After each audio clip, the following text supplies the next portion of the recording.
विशेष कार्यक्रम में आज आप सुनेंगे वस्तु एवं सेवा कर में किए गए सुधारों का अर्थव्यवस्था पर पड़ने वाले प्रभाव पर परिचर्चा। वार्ताकार हैं आकाशवाणी संवाददाता सुशील चंद्र तिवारी।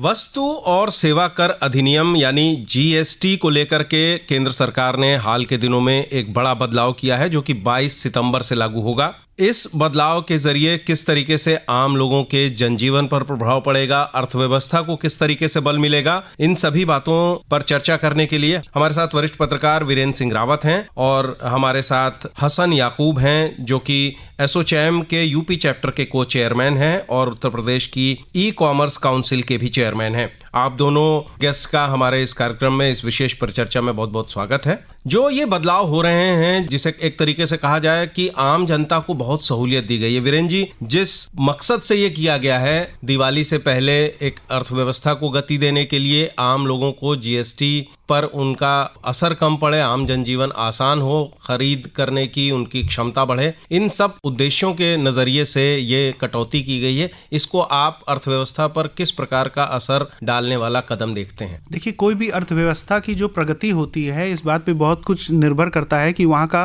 कंज्यूमर मार्केट किस तरह से डेवलप कर रहा है। अगर जो है मार्केट में डिमांड नहीं है, कंजम्पशन जो है लो लेवल पे चला जाता है, तो अर्थव्यवस्था जो है नीचे चली जाती है, उसकी ग्रोथ नीचे जाती है, जॉब क्रिएशन नहीं हो पाता है, जो जॉब्स रहती हैं उनमें भी कटौती होने की संभावना रहती है। और जीएसटी के जो रिफॉर्म्स थे वो 2017 के बाद जब ये जीएसटी आया था तभी से शुरू हो गई थी वो प्रक्रिया, क्योंकि बहुत सारे स्टेट्स को ऑनबोर्डिंग करनी पड़ती है, उनके साथ परिचर्चाएं होती हैं, हर स्टेट की अपनी अपनी बातें होती है कहने के लिए, वहाँ की पॉपुलेशन, वहाँ का कंज्यूमर मार्केट कितना बड़ा है, तो उसको करते करते इसमें थोड़ा समय लगता है। और जो एक नितंब प्रक्रिया चल रही थी उसका जो है निष्कर्ष निकला और इस तरीके का जो जीएसटी में एक आमूलचूल जो परिवर्तन आया है, जिससे मुझे लगता है कि भारतीय अर्थव्यवस्था को बहुत बड़ा बल मिलेगा, क्योंकि चीजों के दाम बहुत नीचे जाएंगे। और अगर इसको थोड़ा सा एक ग्लोबल पर्सपेक्टिव में भी ले लें तो अभी जैसे टैरिफ वॉर जो है दुनिया में चल रहा है, उसकी जो इम्पैक्ट पड़ना था इकोनॉमी पे, उसको बहुत कुछ कुंद कर देगा ये जो जीएसटी का रिफॉर्म्स आया है। और क्योंकि फेस्टिवल सीजन भी एकदम हमारे सामने आ गया है, 22 सितंबर को ये जो है लागू हो जाएगा, तो इससे मुझे लगता है कि जो भारत का कंज्यूमर मार्केट है अक्रॉस सेगमेंट, जितने भी आपने देखा होगा, जितने भी कंज्यूमर प्रोडक्ट्स हैं उस पे जो है जीएसटी का रेट बहुत कम कर दिया गया, कुछ को तो जीरो तक कर दिया गया है। तो इससे जो हमारा मैन्युफैक्चरिंग सेक्टर है, जो हमारा सर्विसेज सेक्टर है, लॉजिस्टिक्स है, खासतौर से जो ग्रामीण अर्थव्यवस्था है, उसको बहुत बड़ा बल मिलेगा जी। और ये जो सुधार हैं ऐसे वक्त पर हुए हैं जबकि त्योहारों का सीजन आने वाला है, लोग खरीदारी करने के लिए बाजार में निकलते हैं और लोगों को ज्यादा से ज्यादा सहूलियत मिल सके, ये इसके पीछे जो तर्क है, जो इस कारण है वो ये है। लेकिन हम इसका हर सेक्टर वाइज जीएसटी कम होने से लोगों को कितना फायदा होगा, कितना असर होगा, उस पर हम चर्चा करेंगे। लेकिन इसे जेन नेक्स्ट जीएसटी रिफॉर्म कहा जा रहा है। इस जेन नेक्स्ट रिफॉर्म का खासतौर पर ई कॉमर्स और उससे जुड़े क्षेत्रों पर क्या असर होगा, ये हम याकूब जी आपसे जानना चाहेंगे। आप न केवल एसोचैम के को चेयरमैन हैं बल्कि जो e commerce council of UP है उसके भी चेयरमैन हैं। तो जिसे नेक्स्ट जनरेशन रिफॉर्म कहा जा रहा है, कितना नेक्स्ट जनरेशन रिफॉर्म है ये? देखिए, ये सोचने वाली बात है कि इसे नेक्स्ट जनरेशन रिफॉर्म क्यों कहा जा रहा है। जीएसटी 2 जो है, it's not a tax reform, basically ये सिटीजन सेंट्रिक रिफॉर्म है। जो जीएसटी की वजह से कॉस्ट रिडक्शन होगा गुड्स में, वो बेनिफिट दे रहा है to the people of India. मैं प्रशंसा करूंगा ग्राउंड टीम के जीएसटी विभाग की और डिपार्टमेंट ऑफ फाइनेंस की, कि जिन लोग ने बहुत ही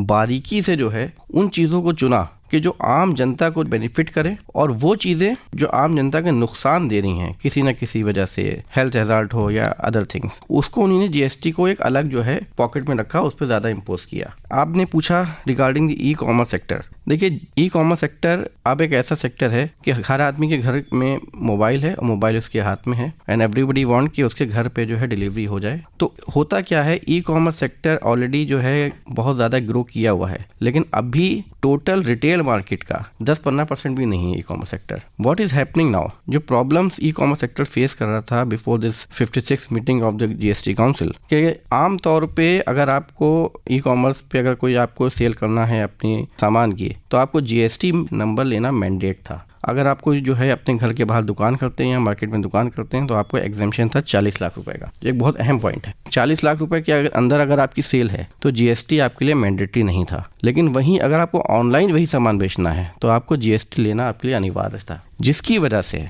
ग्रामीण क्षेत्र पे महिलाएं, उद्यमी और जो छोटे व्यापारी थे वो जीएसटी लेने से भागते थे कि हम कैसे कंप्लायंस करेंगे, कैसे हम जीएसटी रिटर्न फाइल करेंगे, तमाम दिक्कतें थी, तो वो लोग ऑनलाइन नहीं बेच पाते थे। So this problem were facing by the villagers entrepreneurs specially. To overcome the government has come with the recommendation कि इसको हम जो है एक सिंप्लीफाइड जीएसटी रखेंगे ताकि जो है उनको ये बेनिफिट मिल पाए। और जो ई कॉमर्स सेक्टर में दूसरी प्रॉब्लम थी कि अगर आपको अक्रॉस नेशन भेजना है तो आपको हर स्टेट में अपने अपने ऑफिस सेटअप करना है। तो उसको एक टर्म होता है प्रिंसिपल प्लेस ऑफ बिजनेस, वो आप रजिस्टर्ड कराइए ताकि आपको हर स्टेट के जीएसटी को आप जो है इनपुट ले सकें और उसका रिफंड ले सकें, जो भी प्रोसेस है। अब उसको भी सिंप्लीफाइड करके सेंट्रलाइज वे में गवर्नमेंट ऑफ इंडिया लेके आ रही। तो ये दो चीज़ें पूरा जो है पर्सपेक्टिव चेंज कर देंगी ई कॉमर्स सेल्स का।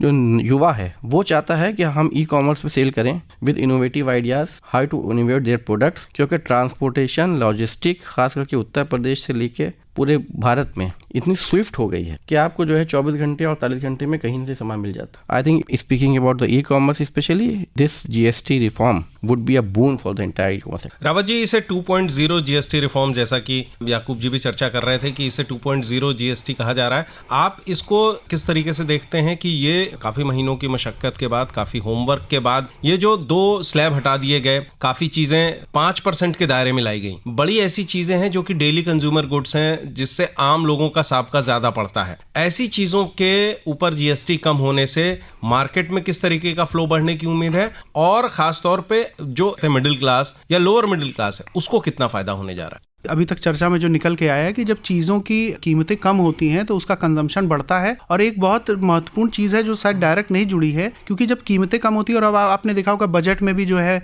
जो डायरेक्ट इनकम टैक्स है उसको भी स्लैब बहुत ऊपर तक बढ़ा दिया है, तो वो एक्स्ट्रा मनी जो कंज्यूमर के हाथ में आएगा और उसी के साथ साथ जब चीज़ें भी सस्ती होंगी तो एक पॉजिटिव सेंटीमेंट जनरेट होता है इकोनॉमी में, क्योंकि जब चीज़ें महंगी होती हैं तो एक इन्फ्लेशनरी प्रेशर बढ़ता है और सेंटीमेंट जो है डिफीट होता है। जब चीज़ें कम होती हैं और डिस्पोजेबल इनकम जो है कंज्यूमर के हाथ में ज्यादा आता है तो एक पॉजिटिव जो सेंटीमेंट जनरेट होता है, तो उससे लोग जो है ज्यादा स्पेंडिंग करते हैं, जो उनकी डिस्क्रिशनरी स्पेंडिंग होती है, जो जरूरी चीजों के अलावा जो आदमी खर्चा करता है वो बढ़ता है। तो जब बढ़ता है तो पूरे इकोनॉमी में डिमांड बढ़ती है, डिमांड बढ़ती है तो प्रोडक्शन बढ़ता है, पूरा एक साइकिल बढ़ता है। और जब 100 रुपए की चीज कोई खरीदता है तो उसके बैकएंड में जो बहुत सारे रॉ मटेरियल इनपुट्स होता है उसकी भी मार्केट बढ़ती है, पूरा एक कास्केडिंग इफेक्ट इकोनॉमी में जनरेट होता है। तो ये बहुत पॉजिटिव होता है। और क्योंकि जो रोजमर्रा की चीजें सस्ती हुई हैं तो ना केवल अर्बन एरियाज बल्कि जो ग्रामीण क्षेत्र हैं, जो रिमोट एरियाज हैं, गांव के क्षेत्र हैं, वहां पे भी डिमांड बढ़ेगी। और क्योंकि ये जिस जंक्चर पे आया है, एकदम फेस्टिवल सीजन आने वाला है और ऑलमोस्ट 40 से 50% का जो पूरा मार्केटिंग या जो सेल्स होती है ऑलमोस्ट इसी एक फेस्टिवल सीजन के दौरान होती है, तो इसका एक डबल इम्पैक्ट आएगा। मुझे लगता है it will act as a force multiplier. Ji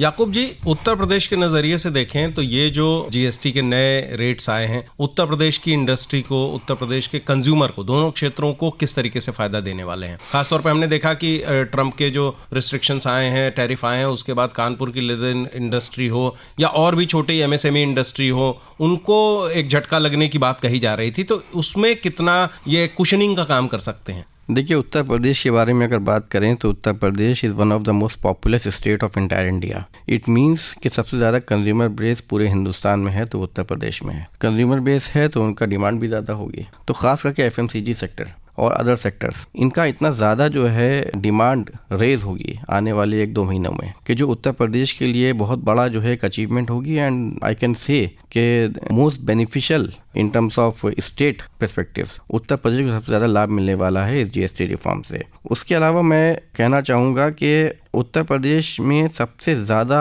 MSMEs हैं, 90 लाख से ज़्यादा एमएसएमईज़ हैं, तो इसका मतलब मैन्युफैक्चरिंग यूनिट छोटे छोटे बहुत हैं उत्तर प्रदेश में। तो जाहिर सी बात है, जब डिमांड बढ़ेगी तो मैन्युफैक्चरिंग की ज़रूरत पड़ेगी, मैन्युफैक्चर करेंगे तो उनका रेवेन्यू ग्रोथ होगा, तो ये ब्रॉडर एक्चुअली इकोनॉमी पुश होगा उत्तर प्रदेश के लिए, जो हमारे ऑनरेबल चीफ मिनिस्टर का 1 ट्रिलियन का गोल है। तो this will act as a catalyst in the entire vision of the honourable chief minister. And I also appreciate the vision of honourable prime minister, जो हम लोग सुनते आ रहे हैं आत्मनिर्भर भारत, तो जब ज़्यादा से ज़्यादा हम बनाएंगे तो ज़ाहिर बात है कि जो है इन हाउस जो है वोकल फॉर लोकल जो नारा है हमारे प्रधानमंत्री का, तो वो एक जो है पूरा जो उनका विजन है वो हमें लगता है वो कंप्लीट होने के कगार पे है due to this GST reform. और उत्तर प्रदेश में एग्रीकल्चर फुटप्रिंट्स बहुत ही हाई लेवल पे हैं, तो खास करके इस जीएसटी रिफॉर्म में आप देखेंगे फार्मर्स के लिए बहुत ज़्यादा छूट दी गई है। इवन आपके ट्रैक्टर्स के जो है पंप्स हैं ये और काफ़ी चीज़ें हैं जो इक्विपमेंट्स हैं उस पर जो है जो 12% से लेके 5% पे आ गए हैं। So these things unitedly will constitute a model